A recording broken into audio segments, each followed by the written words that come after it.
Today I would like to conquer the area of Tisha B'Av that's on Sunday.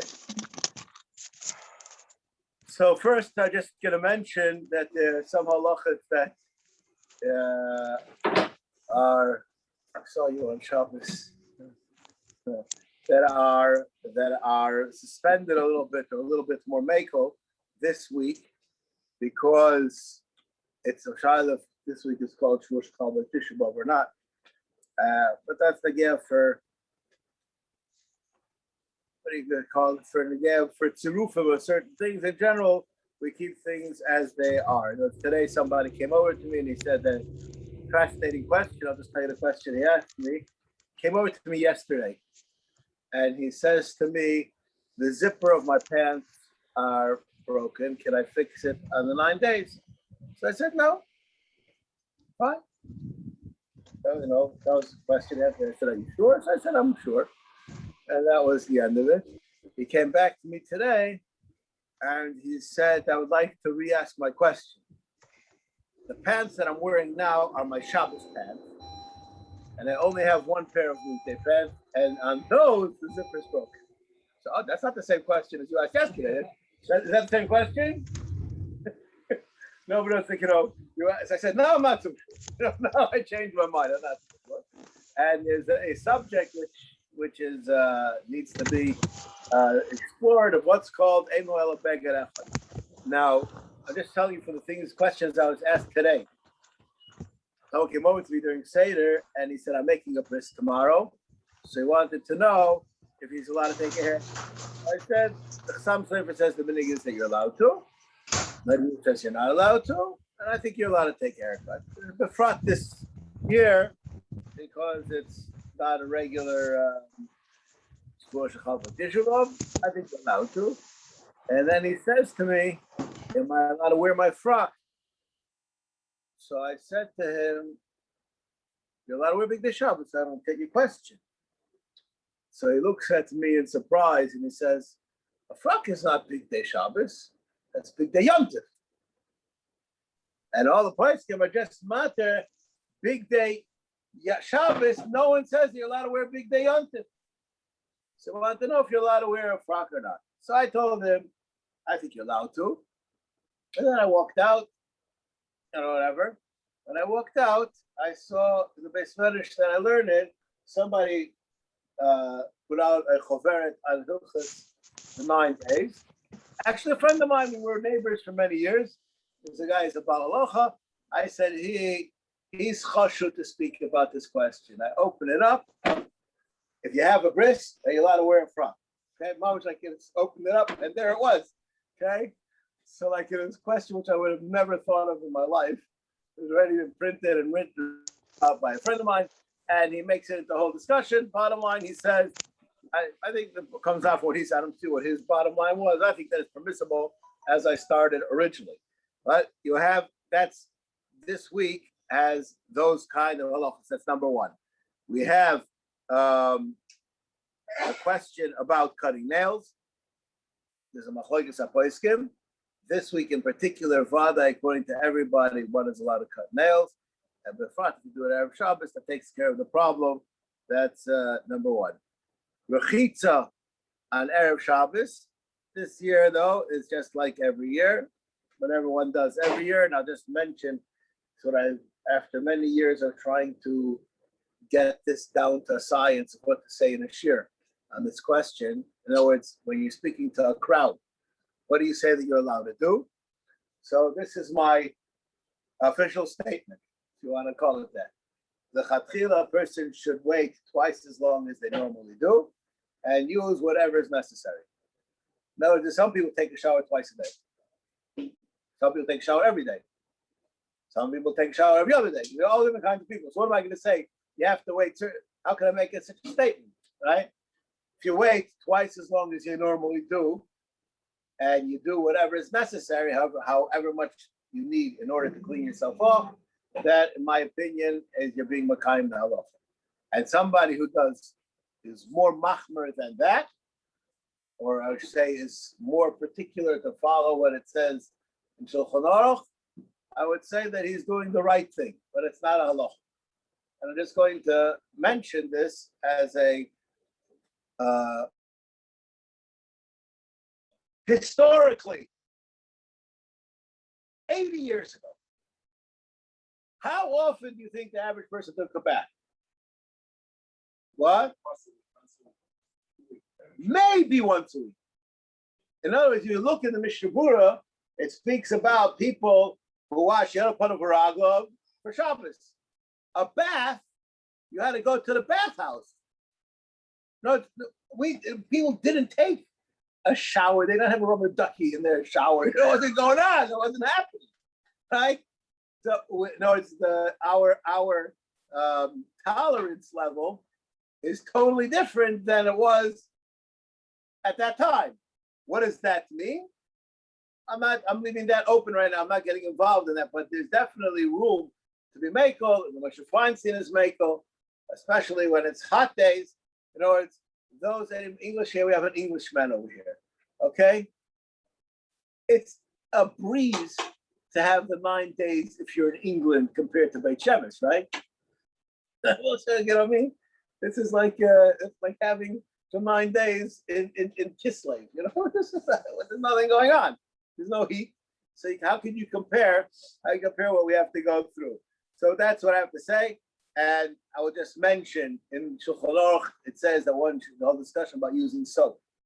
When I was younger, I didn't understand what the subject of using soap is. How are you supposed to get clean without soap?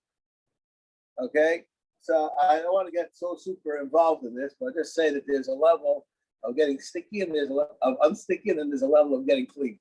It's not the same thing. Soap does one above the other. And Rabbi Yashiv writes that the reason why we're machmer not to use soap is because we don't want you to be, we'll call it squeaky clean. Even if you have to be able to get by. So a lot of times, even a cold shower, even though it doesn't really get you clean, but it can keep you till the next gas station. Keep you, and that's what we're not trying to do. We're not trying to get you clean. Now, what this happens many times, there are many people that if they're not going to use soap, their body odor is not going to go away. That becomes a different issue. So I guess we'll leave that with that.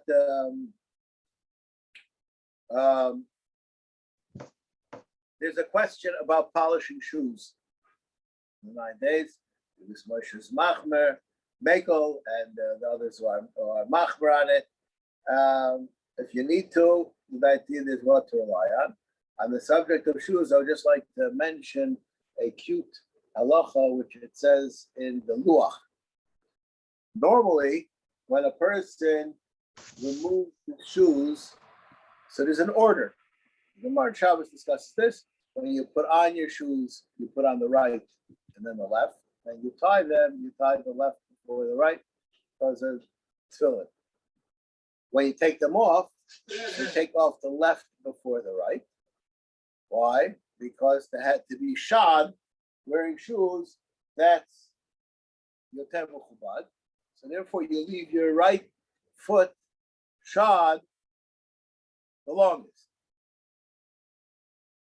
That's when you're taking off your shoes, is you're downgrading. You're taking off your shoes. What about when you have a tzom and the mitzvah is to take off your shoes? So the Luach Eretz Yisrael says on Tisha B'Av, when you take off your shoes, you take off your right shoe before your left shoe. The exact opposite of what you do normally, because here you're being mechabed your right foot by taking it off. That was a fascinating idea. The other poskim don't mention this idea, and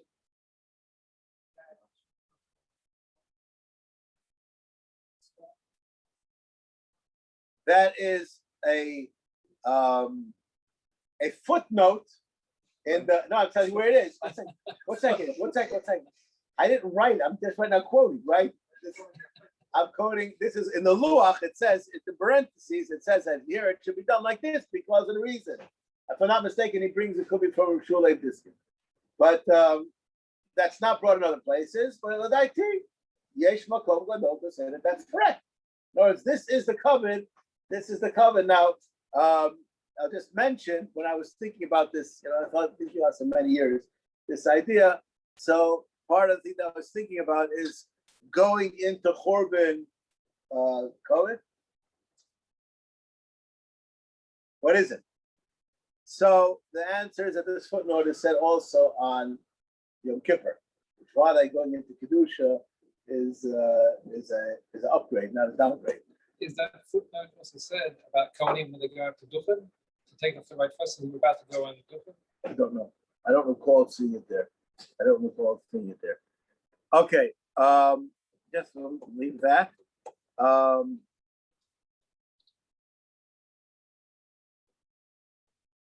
just going to mention this because it's not here on my paper. Things I wanted to discuss.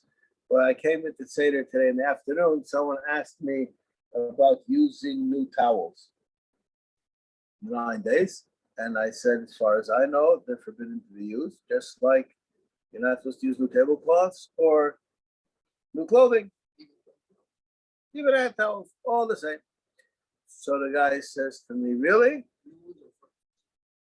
Laundry, fleshy laundry. He says, really? I said, I think so. So then he goes to pull out, the kitzurim. So he found the Kitzur Sefer that says that you don't have to be makbid. And it brings a source. So I went to look up the source. Now, this just tell you what happened, Michael was just laughing at me. So the source was that Chuvas Rivas Ephraim. The question was a fellow that I know well. He came from Detroit. And then he brings up Saka with a different row from Detroit in the same. It's like, felt like very Heimish, the whole Chuva that I was looking at. But it seems that the custom in many places was to be Mako, and they're all scrambling to find source material to be Mako. That's really what's going on in that Chuva. And the Chuva ends as perhaps this is the Hatstaka of the Minig. In the Kitzur Sefer, it quotes it as Mutter. So that's why you have to look up source material. But don't know what to say. Rather, I think it's something that should be prepared beforehand. All right. The reason why I'm mentioning this is because people have an assumption. And this assumption is incorrect because people make comparisons which are not comparisons. We all wear freshly laundered clothes on Shabbos. Why? I'm not getting involved in it. Shulchan Aruch, it says that you're allowed to also you're allowed to also put on the table freshly laundered tablecloths. What about freshly laundered linen? If you're allowed to have a tablecloth, does that mean you're allowed to have linen? Why not? Linen that has come to the category of one of the sweat garments. I don't know. You tell me. You're allowed to. You are. First, I want to answer your question, which this tshuva discusses that possibility. Where does it say that garments of sweat you do not have to pre-wear them for the 9 days? There is no such source. I didn't say what to do. So this logic we give them is that if you have a shot to take off smell, and you won't smell the other garments, and I think they have to say. I will tell you what it says in Shulchan Aruch. I will share with you what it says in Shulchan Aruch. On Shabbos Chazon, you're allowed to change your undershirt. What does it say in English? And for the rest of the 9 days, you're not allowed. If I'm not mistaken, that's how you read it in the simple text. However, the minig in Kol Yisrael is that we consider undergarments even inferior to their what's called the ksainis, and we allow it to be changed. To say, in my opinion, that a towel is equal to that, that's a very, very big jump. It's a big jump. But that's what it says. Now, I would like to quote you Mr. Gura over here. Here it says, I will call him Rosh Chodesh. I'm going to miss my place. Here we go. V'chein kavod Shabbos, leishim kli pishton u'matzim levonim. K'mo b'shar Shabbos. What does it mean, matzim levonim? So Mishabur doesn't leave it to your imagination. Hainu ala shulchanon. Matzim levonim means tablecloth. Aval lahachlev sadinim levonim no good also. So where will we put the towel? If it wasn't the 9 days now, and I was asking you this question, where would you put the towel? It was just an intellectual question. What? So what does it say over here? It seems to say that it should be awesome. And even the Svar which I saw that said that it's mutter, they didn't start off, where does it say that it's awesome? They started off that maybe we can find the heter. You understand? That was what it says. But anyways, I think that people are not aware of this halacha of what? You just it's been here for many years. Okay. So this is not a new edition. So if you get to a point that you don't have, that's a different story. And if we be in Corona, maybe it'll be a different story. There are situations which are different. But we're talking about, I took a seker once, and I'm not going to take a seker over here. After an average person that takes a shower and he uses a towel, how many times does he use it before he puts it into the laundry? I'm not going to ask the question. We're going to carry on. Okay, what? So it depends on the people you have.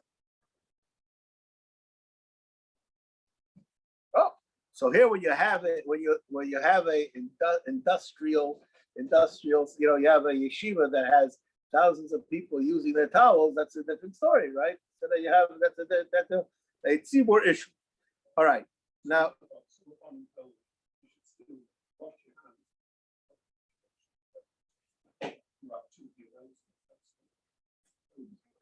That's wonderful.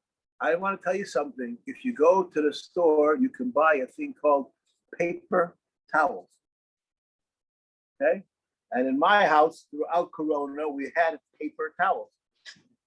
No, I don't need the towels. I mean, actually, you sew. You should only, when you come from outside, you should wash up with soap. Maybe. Well, was there for what? I'm whoever this rabbi was just said, I just want to know where is it that it's around.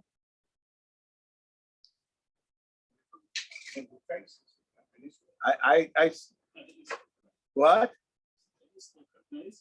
No. I didn't say that. I don't know. I just say how much. I'm asking a question right now. How much? Nothing to do with halacha right now. How much do you have to be choishish that there's somebody in this room right now has corona? What? You should be? You think so? What? I asked you right here, right now. I didn't. Again, that's what I'm just saying. How much does one have to be concerned? I'm asking right now a statistical question, not a halachic question. What? A person has, definitely you have the right to be concerned. Ask Kelly, right? No, you definitely have the right to be concerned. I don't think a person who's concerned is crazy. But I don't think you have to be concerned. I don't think you have to be concerned. In other words, it has not, Baruch Hashem, reached proportions that way. And befrat, people who have been, I think that the science so far has shown that those people who have had their 2 shots are pretty safe, even in the worst case scenario. Let's leave it at that. So, but Avada, why should a person? How would you classify sleepwear, pajamas? I would love to answer the question. I have no idea of why should it you not be change closed. pajamas during the 9 days? That's what I'm saying, to clean pajamas. I don't think so. Was that any different than your robe? It's something that you're wearing. It's not clothing. It is directly on your skin. What? It is directly on your. For some people, yes. Some people, no. Not everybody gets totally undressed to wear pajamas, first of all. And the purpose of pajamas is to be a garment.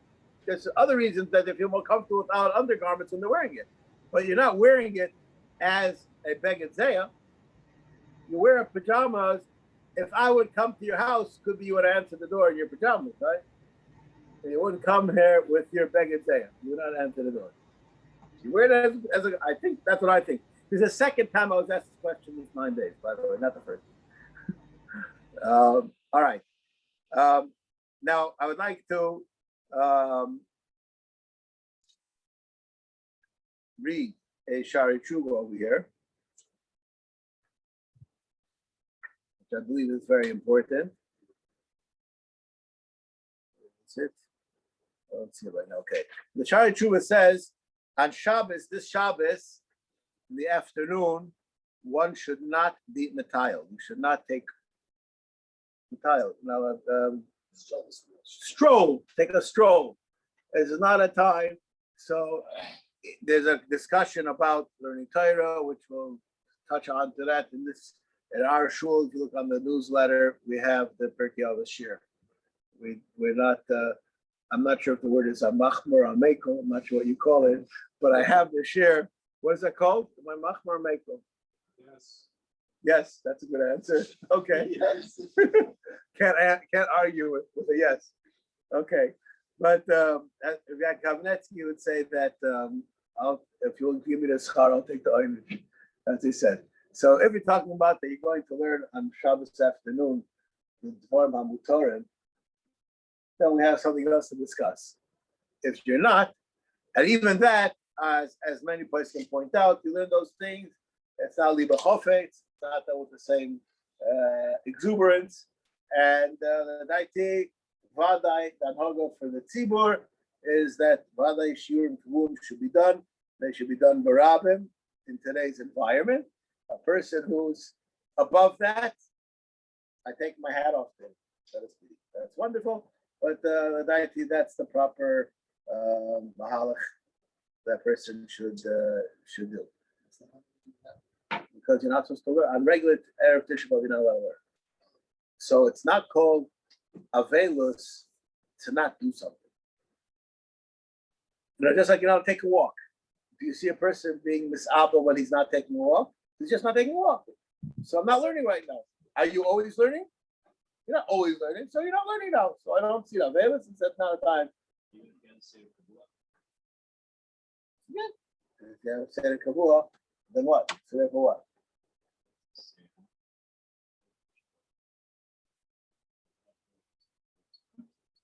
No, you guys talk about to him, or talking about to other people. You never miss. So this is discussed already in the place. That's what the pashtus is.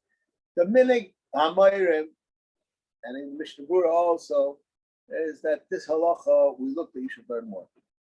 I'll just add just to that. Maybe one day we'll discuss it. There's a strange thing. I don't know if you people ever noticed, but 3 times a day you daven. Hopefully you noticed that at least.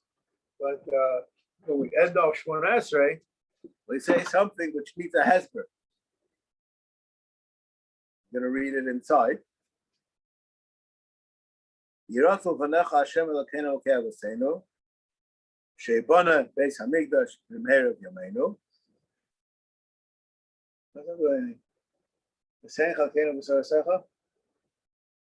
That's the wonderful thing. And what about I should have pizza for lunch? What does tefillah is about the Beis Hamikdash? So I don't have a question why I end off my Shmona Esrei with the tefillah that the Beis Hamikdash should be rebuilt. That's because the Shmona Esrei is the Malkum the Talmud. That's move on. Where did Torah come into this? What? This is not in the Shkas. I don't know if this was. That's a raya to the same idea, right? So those are right next to the Beis Hamikdash, right? Right. Okay. So all of these things are proving that what? That there's a connection. I didn't hear anybody say a connection. Just proving that there's a connection. I have another raya there's a connection right here. Right. So this is something which needs maybe one day we'll give a share on this subject. Anyways, that's as far as learning is concerned. Is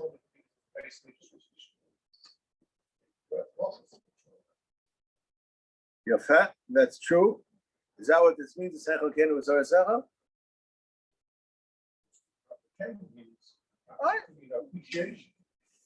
Okay, all right. I think that has to do with it. All right.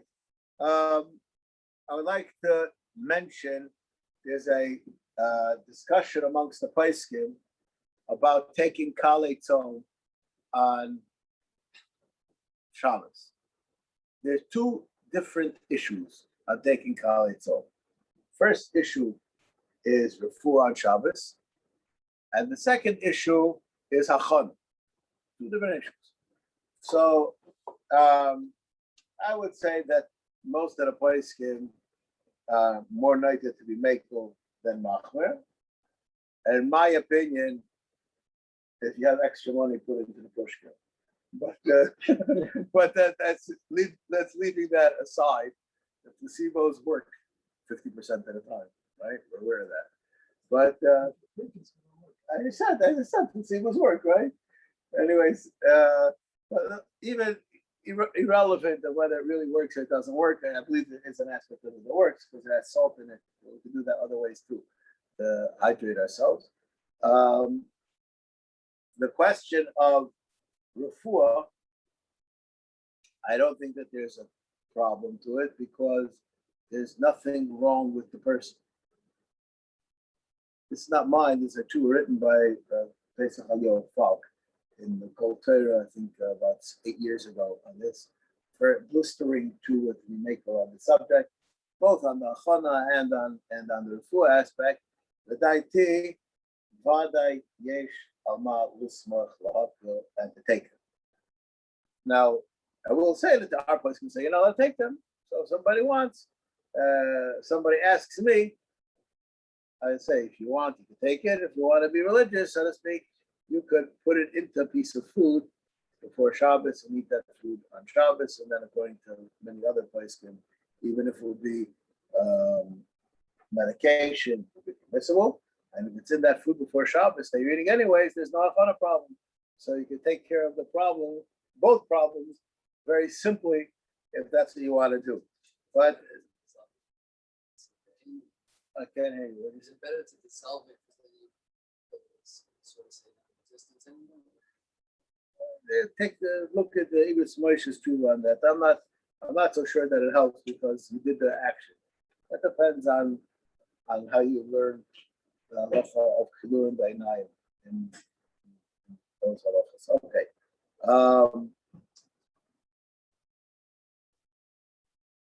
Okay. Now there's a serious issue about when to change your clothing. You are not supposed to put on your Tisha B'Av clothing on Shabbos. So why don't you wait till after Shabbos, and then he should change his clothing. Now, it's very difficult because it sounds like a big Amaratzin, so when is Shabbos over? So I'm not really sure I know the answer to that question. We've been here for many years, and when is Shabbos over? So generally I say, like my father kind of likes to say, whatever it says on the calendar, that's when Shabbos is over, right? That's like a good way to answer the question. So whenever it says on the calendar, that's when Shabbos is over. Immediately at that time, a person should take off his shoes and he should change his clothing. Change his clothing to his weekday clothing. Now, as far as wearing weekday clothing, one is not really mukhliv api halacha to change his clothing the first second. This is a machlekes haposkim also. Many places will say that it's not like an oval. Mishakenu midach that's davens for the Amid on Motzei Shabbos. What does he do? He says Baruch Hu, he takes off his shoes and he continues wearing his weekday clothing. There are some people that are particular and they wait till after whatever time Shabbos is over is, and they wait 5 minutes and they change their clothing and then they daven higher. But many persons say, well, it doesn't have to do that, and the accepted practice is not to do that. Just taking off your shoes, that's done, that's Me'ikudadina, much more serious halacha.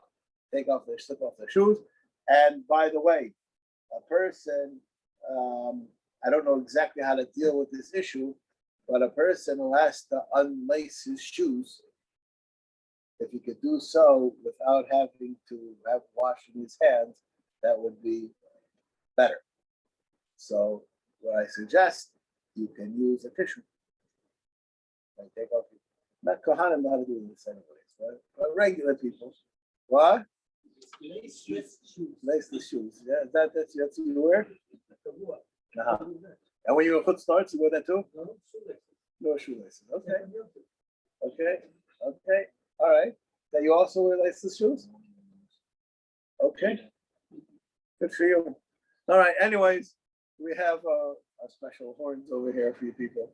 Anyway, but just the point, the person that doesn't have to wash his hands is better. So if you could avoid touching your shoes, then you should avoid touching your shoes. Now, a person has to say or whatever it is before he does any kind of malacha. If you're changing your clothing, it's already after Shabbos. Well, that's what should be done before you do anything. All right.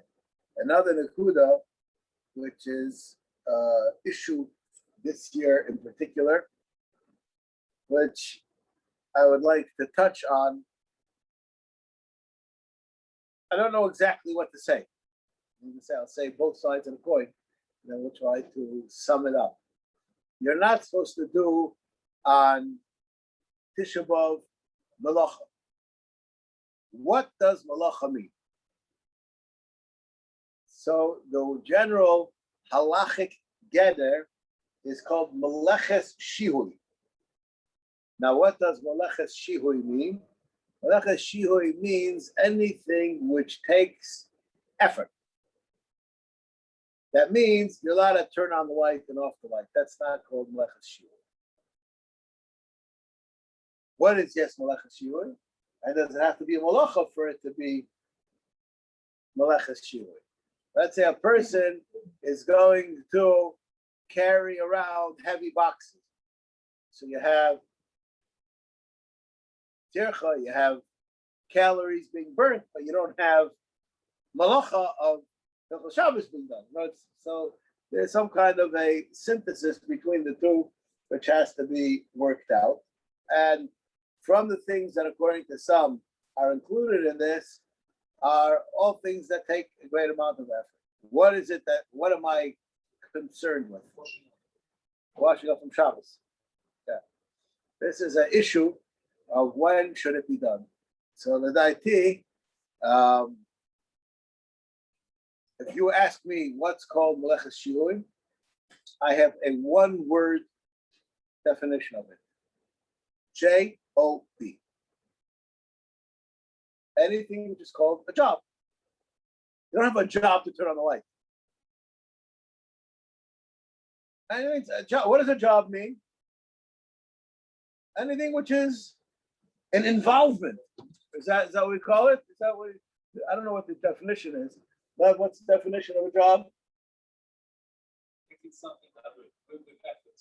With effort. I'm not expecting a switch. Okay, that means that's part of the definition. Fine. So I think I came to the proper definition. That's what meleches shiui is. Mr. Gross, you agree or disagree? What is the definition? I would say I don't know. Force times time. It has to have a lot of force, really. Any force times time. Uh-huh. That's the definition. Okay, all right. Okay, very good. All right. Anyways, so the Maisa, the minig ha'olam is that the dishes are not cleaned until after Chatzos on Sunday. There are those who are machmer; they don't do it at all on Tisha B'Av. If you can hold out the daiti, that's better. Not only that, there's a fascinating what? Yeah. All right, some of the so machmer they use paper plates all year. So there's all kinds of people out there. Anyways, the nakuda, which I would just like to mention, that there are those who discuss if you're washing your dishes on Tisha B'Av, should you wear gloves. And there's sources in the Rishonim which indicate that there's a problem because it's not l'tzorech of Tisha B'Av, and there's no real pressing issue. Maybe gloves should be worn. The minhag ha'olam is not like that. The minhag ha'olam is that if there's anything that you have to do, then you do it without, you don't have to put on gloves. But I'm not suggesting Misha Ronzel Achmir. That's a beautiful chumrah to accept upon yourself as Tisha B'Av, looking for chumrah for Tisha B'Av. But Medina, I don't think that a person is going to do it. And if you can wait till Motzei Tisha B'Av to wash the dishes, that's great. If you can't, then you can. Okay. What if you have a dishwasher? Oh, I was about to discuss the dishwasher. Is putting things in the dishwasher a job?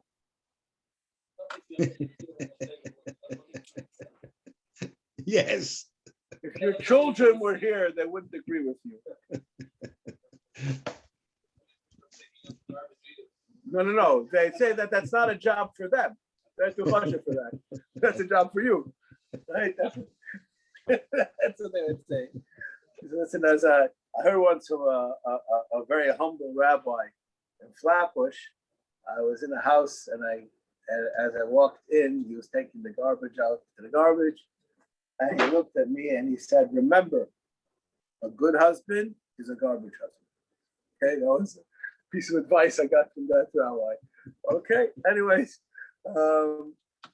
but the dishwasher definitely don't have the problem of washing or anything like that. And in my opinion, it's not it's such a big problem of tircha. It depends exactly what's going on. Some dishwashers demand more work before you put it in than others. So just leave it at that. Okay.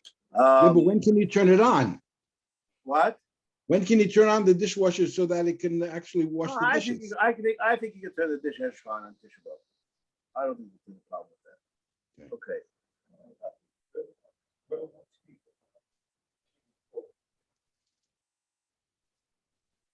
Let's say you have a live-in maid. You live in South Africa. You know, I just sometimes get infuriated, not at people, but just that people don't think. Someone asks me, I have a lady who works for me. She's a Sephardi. Sephardim makbid this halacha. You know, a lot of things that Ashkenazim, right? That Sephardim, that they sew, whatever. Then I'm makbid on this halacha. Can I have my Sephardi or my Sephardi lady wash the laundry? I say to them, in Shulchan Aruch it says a goy is not allowed to do it for you either. They're at least as much as a goy. No, I'm answering your question. The isser of washing your floors, if there is such an isser, is not because of the work involved. It's because that's an activity which is not supposed to be taken care of. When I was a bocher, I don't think it's ever happened to me. When I was married in my parents' home, so my parents live in what's called, a suburb, and they have a considerable amount of grass on their property. You could buy about one room from Mapei Shemesh for what their whole apartment house cost, right? Whatever. And my father would not allow me to cut the grass in the 9 days. So I asked him, is this included in the halacha of Nitiyah Shel Simcha being allowed? He says, no. You're not supposed to be pruning your home in the 9 days. You're allowed to have it be Mesudar. So Chaim Sonnenfeld writes that in the 9 days, if you want to wash your floors, you shouldn't make them shiny. Okay? More or less, that's what he says. Is that a halacha? It's hard for me to say that it's a halacha. But if you want to just keep your house neat and clean, there's no chiyuv for your person to have a disabled house. Understand? So if whatever needs to be done in order to, but again, as you clean your house, that it should look mechubad. Just think about the Mokum HaMikdash. How does the Kadosh Baruch Hu's house look on this day that you're celebrating his house? Right. So I think we could let it slide a little bit if it's not, if we can. sometimes the dishes, they smell, and, whatever, they get on people's nerves for a variety of reasons. So it becomes more of a pressing issue. All right, stop over here. Beit Hashem, hopefully it's the last year we're doing this year.